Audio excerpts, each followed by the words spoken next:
विगत 2074 सालपछि व्यवस्थापन समिति गठन हुन सकेको छैन र 2 साल पहिला भेला भई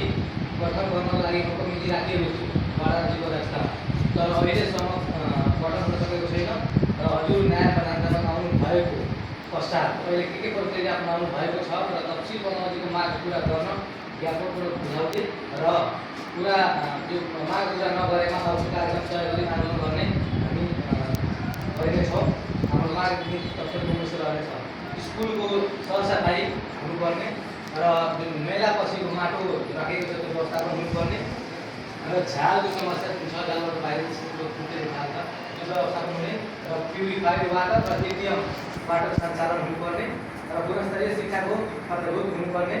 र खाजाको सम्बन्धमा खाजा पाइरहेको छ कि छैन, के छ पाइरहेको छ भन्ने कुराहरू इसिए एक्स्ट्रा करिकुलर एक्टिभिटीहरू पनि हुनुपर्ने र त्यसपछि 2083 सालको सीको परीक्षा फल नराम्रो आएको अवस्थामा यसले कसरी राम्रोसँग गर्न सकिन्छ, कसरी राम्रो गर्न सकिन्छ, कसरी कक्षा अनुशासन गर्न सकिन्छ कोचिङहरू र अस्तिको झडप गाँजा सम्बन्धी विषयमा कारबाही के कस्तो भयो, अहिले 4 दिन भइसक्दा पनि कारबाही गर्ने प्रक्रिया के अपनाएको छ र विशेष बाल विकास कक्षा व्यवस्थापन नभएको खण्डमा यो कसरी गर्न सकिन्छ, एकदम जीर्ण अवस्था रहेको छ। हामीले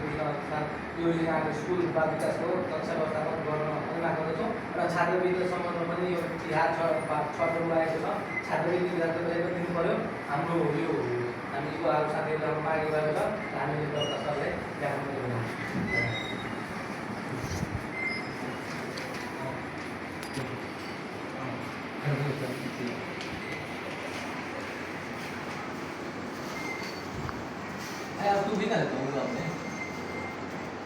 हो जाए है ना ताको